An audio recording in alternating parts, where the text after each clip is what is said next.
MrBeast, arguably one of the most popular YouTubers at this time of moment. In fact, I'll dare to say he is one of the most popular channels ever to dominate this platform. Everywhere you go, you'll see him in the recommended tab, the trending tab. He's even a creator that Susan Wojcicki approves of. But where did he come from? To some, you may have found him the way I did, with his cringy intro series.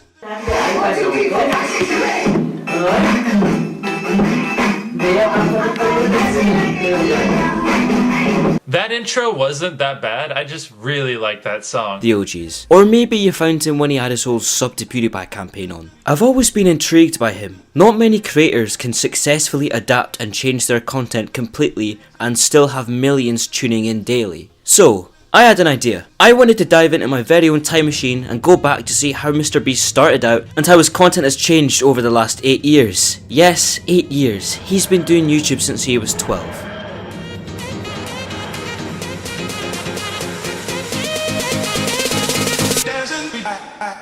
February the 20th, 2012. Now there's a misconception going around, you see. Many peasants simply believe, just by clicking on the oldest tab on his videos, assume that MrBeast started his YouTube channel making Minecraft videos. Wrong. In a video ironically titled by Jimmy himself, The History of MrBeast. Quick side note, he's deleted the video. But trust me, it did exist because look, I found the screenshot in his video. He explained that he had a channel before he created MrBeast. And this channel was titled Beasts 5TY? Yeah, that brings me back to the COD 4 days, mate. From this channel, Jimmy uploaded gaming videos that weren't Call of Duty or Minecraft to begin with, but a Facebook game. Battle Pirates is where our story begins. Beast was attacked by a hacker in this Facebook game, so he decided to record the hacker and upload it onto his YouTube channel. When he began to see this video gaining traction of a couple thousand views, this motivated him to continue his epic YouTube quest, where for a short period of time, he posted content on YouTube,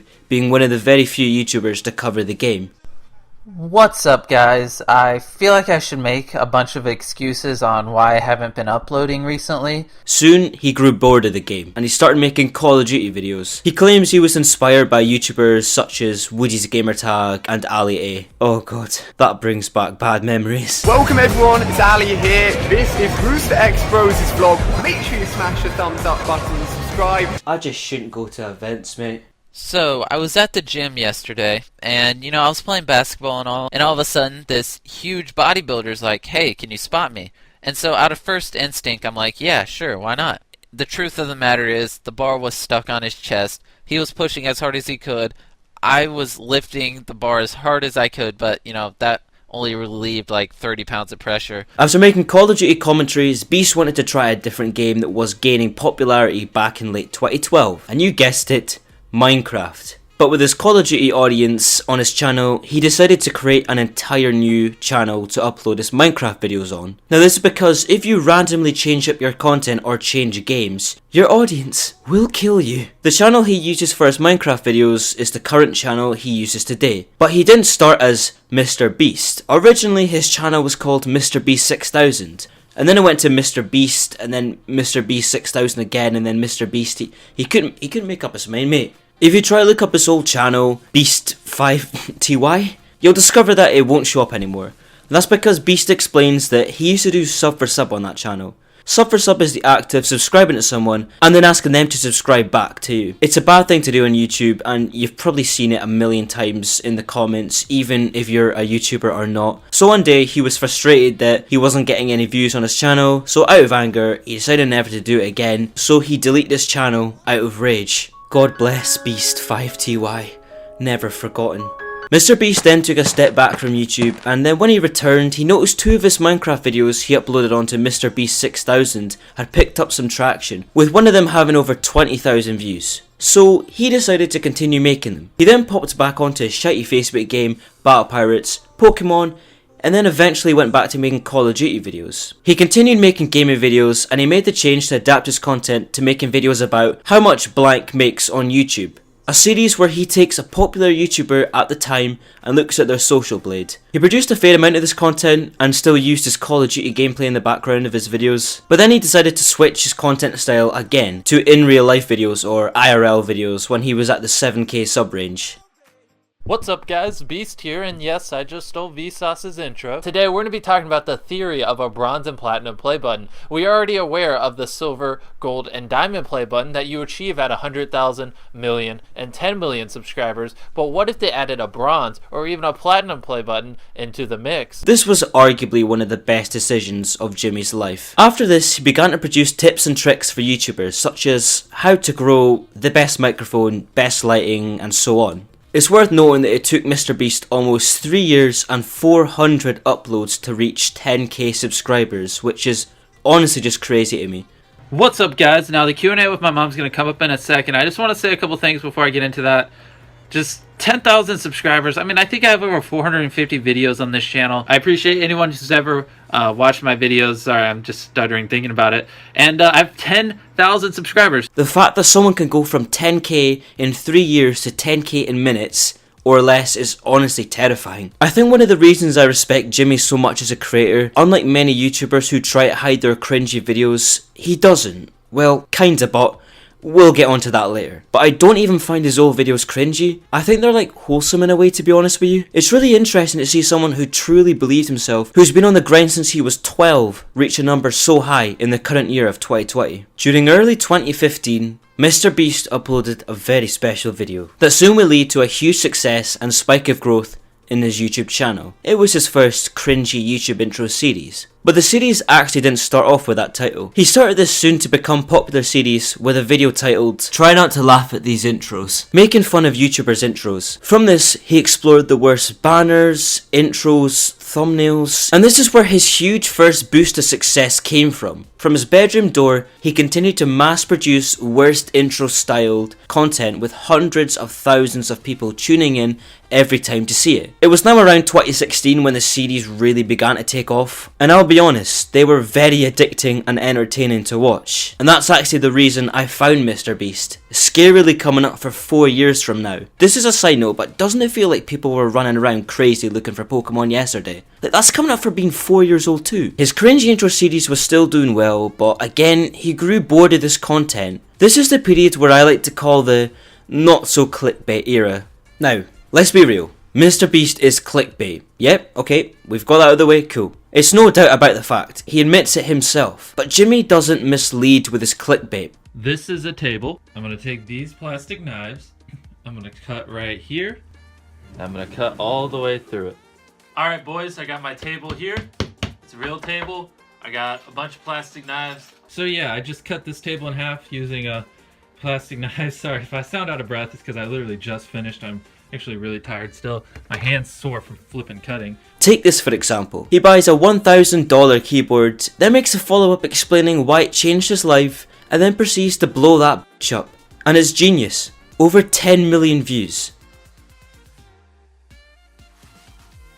And that's a very good profit he would have made back then. He then followed this type of content where he placed microwaves inside of microwaves, or microwaving dry ice, or even as far as microwaving a microwave, microwaving a toaster. Jesus, that took about 10 takes. Why did this work? Because he actually did it. He soon started doing live streams from here where he would count to 100,000 or 200,000 or even read the entire B-movie script. But he actually did it. He wasn't lazy like other YouTubers at the time who just looped footage. He actually sat there and counted to 100,000. This content did very well, but it wasn't until August 17th, 2017 when MrBeast uploaded his first Tipping Strangers video. This was the content that hands down changed his life forever. People were sick of seeing fake money giveaways, and now somebody was actually doing it for real. Donating money to Twitch streamers with 0 viewers, donating to the homeless, donating entire supplies that were worth up to $20,000. Now the media picked up on this, and finally YouTubers were beginning to get some good spotlight. After consistently dealing with terrible news articles who would take people out of context, yes, I'm looking at you, the Wall Street Journal. He then began doing video ideas that sound stupid, but because he had the budget to do them,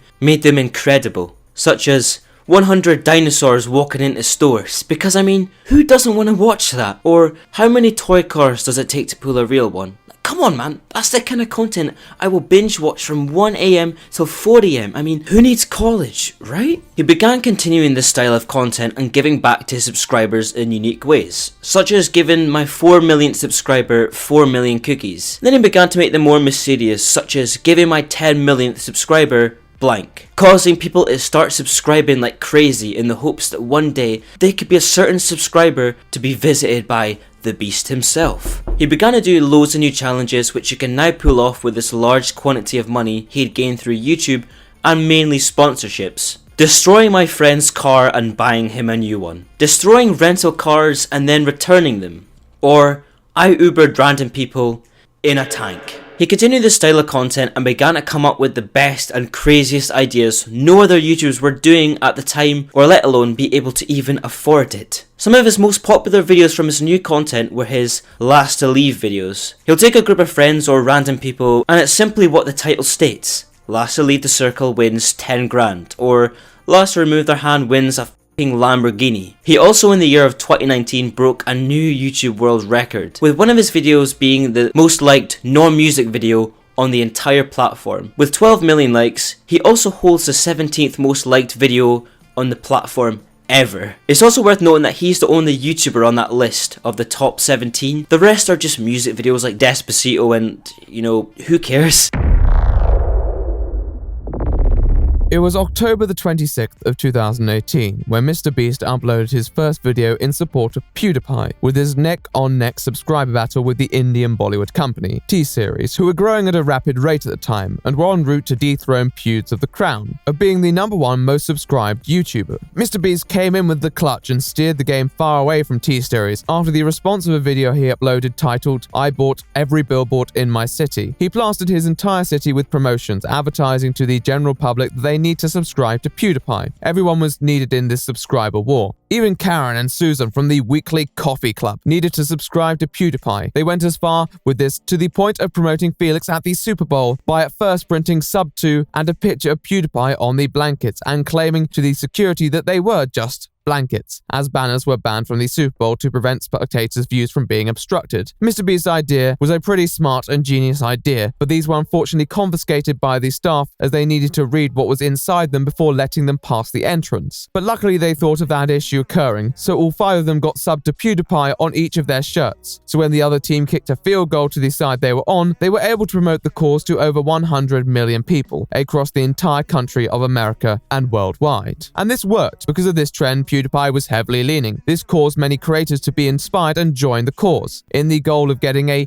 YouTuber across the finish line of 100 million subscribers and not a mainstream company. This lasted for a while, and the subscriber war led into the next year of 2019. There was a live subscriber count documenting the entire thing on a channel called Flair TV, who gained over 2 million subscribers by streaming this live for many months, which is quite impressive. The video of the stream currently has 160 million views, and you can't even watch it back anymore because if you did, it would take you quite a while. In fact, the video is 2,000 hours long, which is roughly 100 days if you didn't want to do the calculations. For many people, this battle created some of the most nail-biting moments, watching T-Series closing in on the gap to as little as 10 subscribers, and then a YouTuber streaming abruptly to widen the subscriber gap from them for as long as they could with the following they had. For many people, this was a really fun thing to keep up with and to be a part of. But before PewDiePie was about to cross the 100 million line first, someone took it too far and began using the joke as a way to vandalize war memorials by engraving sub to PewDiePie onto the walls. However, this wasn't the worst thing that came from it, as unfortunately, someone live streaming themselves carrying out a terror attack in New Zealand before committing it urged people to subscribe to PewDiePie. I'm not going to go into that too much, but this ended up resulting in a tragedy. But this heartbreaking event led to the point of PewDiePie receiving an extremely high amount of backlash from the media.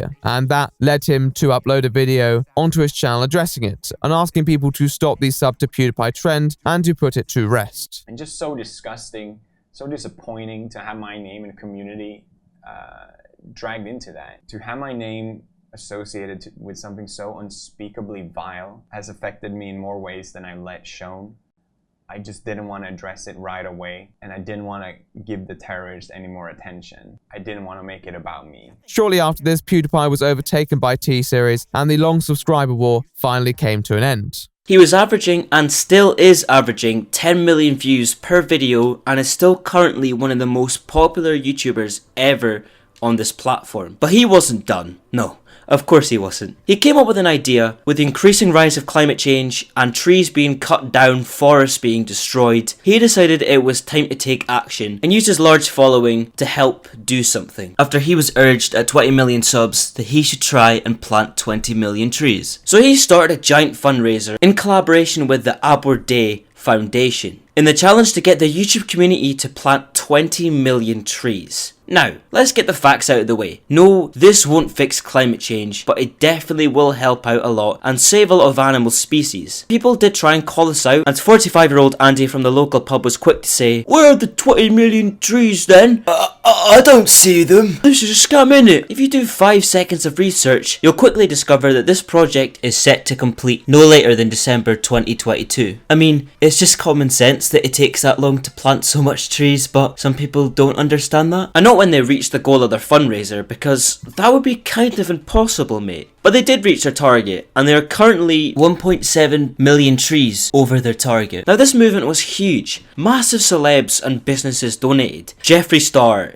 PewDiePie, Alan Walker, even Plants v Zombies. And this even caught the attention of the CEO of Tesla, Elon Musk, who donated a whopping $1 million to the charity. He was then one-upped by Toby, the CEO of Shopify. So, what's he currently up to? Has he fallen off at all? Were all these trends just temp support for millions of people, and have they all moved on with their lives from MrBeast? I don't even know why I'm asking you, because you probably still watch him to this day. Of course they haven't. MrBeast is continuing his grind on YouTube. Even his less clickbaity videos still pull in tens of millions of viewers every time, and I highly believe it isn't going to slow down anytime soon. It's also worth noting quickly that MrBeast explained in a Hate Story podcast that he's got very complicated taxes. You see, every time he gives away something, he has to pay the taxes for it. So let's say he gives away a car to someone, he has to pay the tax on that. It's an expensive business he's in, so don't think he's got an easy life. He probably had to deal with the most stressful taxes in the world. In conclusion, MrBeast, arguably one of the most, if not popular YouTuber currently on our platform, was able to get to where he is today by taking risks, being patient, and not getting big-headed with the fame, unlike other creators who completely change when numbers get to their head. I mean, to be fair, he has always been a bit of a cunt. He still to this day continues to give back to his fans,